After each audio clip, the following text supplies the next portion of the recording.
নমস্কার, আমি অরূপ চক্রবর্তী চলে এসেছি আমার ইউটিউব চ্যানেল অরূপ সিতে। আপনাদের সকলকে স্বাগত আমার চ্যানেলে। যারা দেখছেন, যারা বন্ধুদের মধ্যে শেয়ার করছেন, সাবস্ক্রাইব করেছেন, তাদের সকলকে অসংখ্য ধন্যবাদ। আজকে জানুয়ারির দ্বিতীয় সপ্তাহ, গতকাল থেকে আজ পর্যন্ত ভারতবর্ষের বুকে যে নিউজ কার্যত সাড়া ফেলে দিয়েছে, সেই রাজনৈতিক দু চারটি খবর আপনাদের সাথে শেয়ার করার জন্য আজকে মনে হলো সঠিক সময়, তাই আপনাদের কাছে শেয়ার করছি। প্রথমত, বায়োলজিক্যাল ডিগবাজি। আপনি হয়তো অবাক হচ্ছেন, বায়োলজিক্যাল ডিগবাজি কেন বলছি? কারণ গত লোকসভা নির্বাচনের সময় 14ই মে 2024 লোকসভা নির্বাচনের দ্বিতীয় দফা পার হয়ে গিয়েছে, তৃতীয় দফার প্রচার চলছে। সেই সময় নরেন্দ্র মোদী, দেশের প্রধানমন্ত্রী, তিনি কোট আনকোট মিডিয়ায় সাক্ষাৎকার দিতে গিয়ে বলেছিলেন যে তিনি কোনো সাধারণ মানুষের মতো জন্মগ্রহণ করেননি, তিনি সাক্ষাৎ ঈশ্বরের প্রেরিত দূত। নিশ্চয়ই মনে থাকে কি বলেছিলেন মোদিজি? বলেছিলেন মা বেঁচে থাকার সময় মোদিজির মনে হতো যে তার জন্ম নাকি জৈবিকভাবে হয়েছে, অর্থাৎ সাধারণ মানুষ যেভাবে জন্মগ্রহণ করেন। কিন্তু মা চলে যাওয়ার পর, অর্থাৎ তার মায়ের প্রয়াণ হওয়ার পর, অভিজ্ঞতার বিচার করে তিনি নাকি নিশ্চিত হয়েছেন যে স্বয়ং পরমাত্মা অর্থাৎ ঈশ্বর তাকে প্রেরণ করেছেন। ঈশ্বরই তার জন্মদাতা, নিজের মা তার জন্মদাতা নন। কারণ সাধারণ জৈবিক শরীরে নাকি এমন শক্তি পাওয়া যায় না, এমনই মত ছিল নরেন্দ্র মোদী। তো আমি জানতাম নরেন্দ্র মোদীর দলের যারা কর্মী সমর্থক, তারা নিজের মায়ের বাইরেও গিয়েও গোমাতাকে মা বলে ডাকতে পছন্দ করেন। কিন্তু নরেন্দ্র মোদী আরো এক ধাপ উপরে উঠে গিয়ে স্বয়ং নিজেকে ঈশ্বরের বরপুত্র বলে বসলেন। আর গত 10ই জানুয়ারি, অর্থাৎ মাত্র একদিন আগে, গতকাল 2025, গতকাল মোদীজি মনে হলো যে না, আমি কোনো ঈশ্বর টিশ্বর নই, আমি একজন সাধারণ মানুষ, ভুল তো আমি করতেই পারি। আসলে বাংলায় একটা প্রবাদ আছে যার নাম ঠেলার নাম বাবাজি।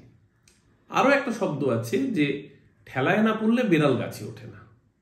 এখন কোন প্রবাদটা সঠিক সেটা বঙ্গ জনতা বিচার করে নেবেন।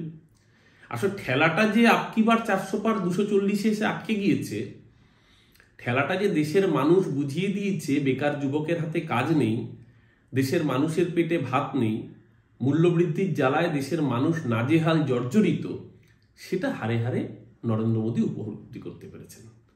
তাই জন্য হিন্দু মুসলমানের চিড়ে ভিজছে না, তাই জন্য যুদ্ধের আওয়াজে হুঙ্কারে চিড়ে ভিজছে না। আজকে নরেন্দ্র মোদীর এই বোধোদয় আসলে এটা কুমিরের কান্না। কুমির প্রশ্নে আমার মনে আসলো আরেকটা ঘটনা, সেটা আমি পরে আসছি।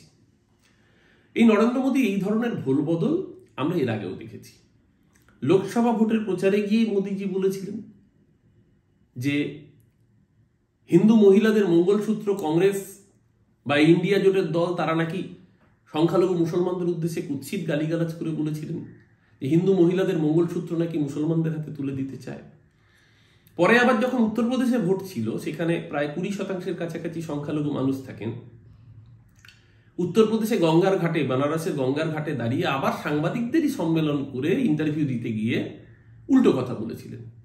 বলেছিলেন मैं कभी हिंदू मुसलमान नहीं करता हूं, अगर मैं ऐसा करता हूं तो मैं सार्वजनिक नहीं रह पाऊंगा। আমি কখনো বিরোধ করি না, তাহলে আমি সবার কি করে হব? তো নরেন্দ্র মোদীর এই বোধোদয় এ তো একাধিকবার।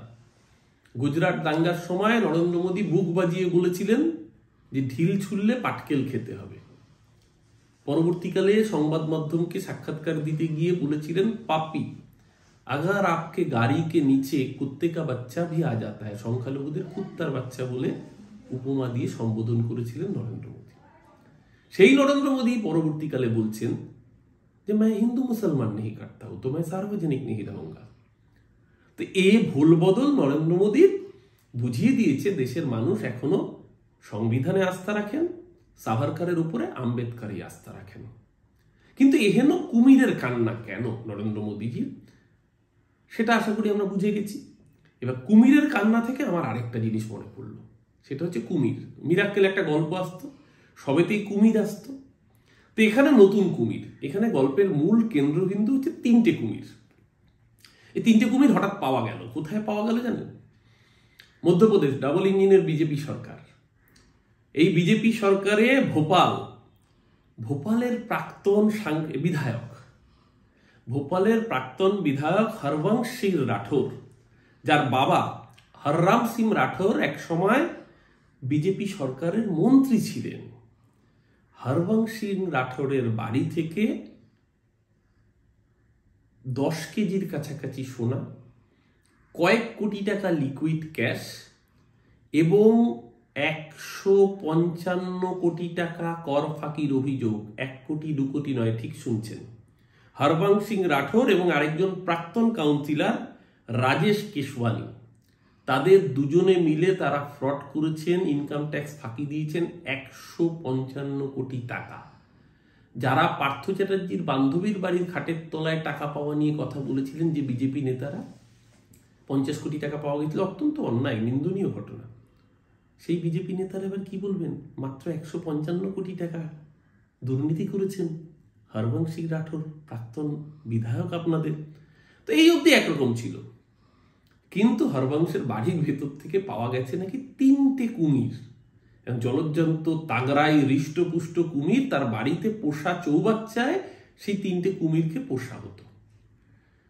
বিরোধীরা ভয়ঙ্কর অভিযোগ করছেন, বলছেন ওখানে নাকি হরবংশের এমন দাপট যে কেউ যদি তার বিরুদ্ধে কথা বলতো, কেউ যদি প্রতিবাদ করত, সেই প্রতিবাদীদের ডেকে এনে নাকি বেদম পেটানো হতো এবং তারপর সেই কুমিরের মুখে ছেড়ে দেওয়া হতো, কুমির খেয়ে তার হাড়গোড় শুদ্ধ অবশিষ্ট থাকতো না, অর্থাৎ হত্যার কোনো প্রমাণ পাওয়া যেত না। এমনও ভয়ঙ্কর অভিযোগ উঠছে ভোপাল থেকে।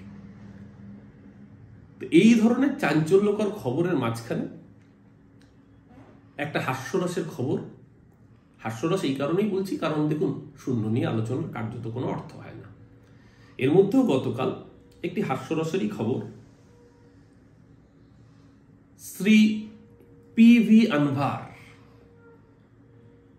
আনভার কেরালার বাম বিধায়ক, কেরালার নীলাম্বুরের এমএলএ পিভি আনভার গতকাল অভিষেক বন্দ্যোপাধ্যায়ের সাথে সাক্ষাৎ চেয়ে বসেছিলেন এবং তিনি জানিয়েছেন যে মমতা ব্যানার্জির যে ডেভেলপমেন্ট মডেল, যেই মডেলকে বামপন্থীরা এতদিন ব্যঙ্গ করেছে ভাতা বলে, ভিক্ষা বলে, সেই মডেল প্রমাণ করেছে যে আসলে গরিব মানুষের পাশে দাঁড়ানো, যে বামপন্থার কথা মার্কস বলেছিলেন, যে প্রকৃত বামপন্থার স্বপ্ন লেনিনপুরে তারা অনুধাবন করেছিলেন, অনুশীলন করেছিলেন, গরিব মানুষের পাশে দাঁড়ানোর প্রকল্পগুলোর কথা যদি কেউ ইমপ্লিমেন্ট করে থাকেন তার নাম মমতা ব্যানার্জি।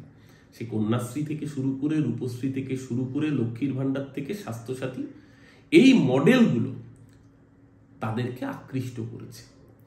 ভাবুন, দুর্দ্বন্দ্ব প্রতাপ সিপিএম এর রাজত্ব কেরালায় পরপর 2টো টার্ম রেকর্ড করেছে এবার বিজয়নের সরকার, কেরালায় নতুন করে এসে, যদিও লোকসভায় কংগ্রেস জিতেছে 1/3, সেখানেও পদ্ম ফুটে গিয়েছে কেরালার বুকেও। সেইখানকার বিধায়ক তিনি কংগ্রেসে যাচ্ছেন না, তিনি বিজেপিতে যাচ্ছেন না, তিনি যোগাযোগ করছেন কোথায়? ক্যামাক স্ট্রিটে অভিষেক বন্দ্যোপাধ্যায়ের অফিসে। মমতাদির আদর্শে অনুপ্রাণিত হয়ে তিনি তৃণমূল কংগ্রেসে যোগদান করলেন। প্রশ্ন এখানে উঠছে যে কেরালায় খাতা খুলল বিধানসভায় তৃণমূল, বঙ্গে সিপিএম কবে খাতা খুলবে? নাকি চন্দ্রবিন্দুর এই গানটাই গেয়ে যাবে, আমাদেরও নাকি হবে, কে জানে বাবা কবে? সিপিএম নিজেও জানে না কবে সিপিএম মহাশূন্য থেকে শূন্য, তার পরবর্তীকালে 1-এ পৌঁছবে। কিন্তু বাংলার মানুষ এই হিপোক্রিট সিপিএমকে যে কোনোভাবেই আর মেনে নিতে পছন্দ করছে না, সেটা একটার পর একটা নির্বাচনে পরিষ্কার করে দিয়েছে বাংলার মানুষ। একদিকে নরেন্দ্র মোদীর এই বায়োলজিক্যাল ডিগবাজি, তার সাথে কুমিরের কান্না থেকে বিজেপির বিধায়কের কুমির পোষা এবং অর্থনৈতিক দুর্নীতি, তার মাঝে এইটুকু খবর সিপিএমের বাংলার মানুষের, বাংলার রাজনীতিতে কিছুটা হাস্যরসের উপাদান যোগাচ্ছে বই কি। ভালো থাকুন সবাই, সাথে থাকুন আমার চ্যানেলের অরূপ সি, ফলো করুন, লাইক করুন, সাবস্ক্রাইব করুন এবং অবশ্যই বন্ধুদের মাঝে শেয়ার করে দিন। খবরে থাকুন, নিউজে থাকুন, ভিউজে নয়।